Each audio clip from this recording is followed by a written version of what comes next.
Baxın, nədir gözəl bir söz. Deyir ki, hər bir həqiqi islah saf qəlbdən və sağlam niyyətdən başlayır. Bu baş verdikdə insanın davranışında və həyatında dəyişiklik görünür. Allah da onun üçün xeyir və müvəffəqiyyət qapılar açır. Çünki qəlbi təmizdir, qəlbi pakdır. Ona görə də baxın, bu ayəni necə həyatına yaşayacaqsan, niyyətlərini səmimiyyətlə yoxlamağa və özünü hesaba çəkməyə davam etdir. Yəni, bugün nə istədin, insanlara qarşı necə düşündün?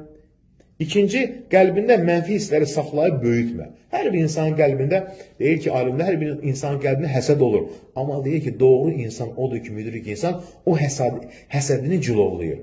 Biruzə vermir və qəlbini təmizləyir ki, Allahım, sənin verdiyin nemətdir ki, məsələn, mən niyə görə buna həsəd aparmalıyam ki? Yəni, əksinə bağışlamaq və xoş niyyətli olmaqla özünü onlardan azad eylə. Baxın, nə deyir? Səni dəyişdirəcək hər bir nəsiyyət olsa, onu qəbul et. Gözəl sözləri.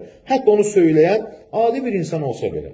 Unutma ki, Allah əvvəlcə qəlbinə baxır. Buna görə qəlbini xeyr, səmimiyyət və saflıqla doldurur.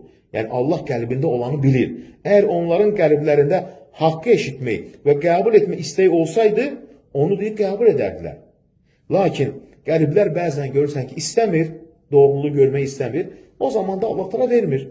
Ona görə də buradan anlayırıq ki, yəni hidayət təkcə haqqı eşitməyi deyil, onu qəbul etməyə hazır olmaq, gözəl sözləri, gözəl nəsihətləri və gözəl düşünmək.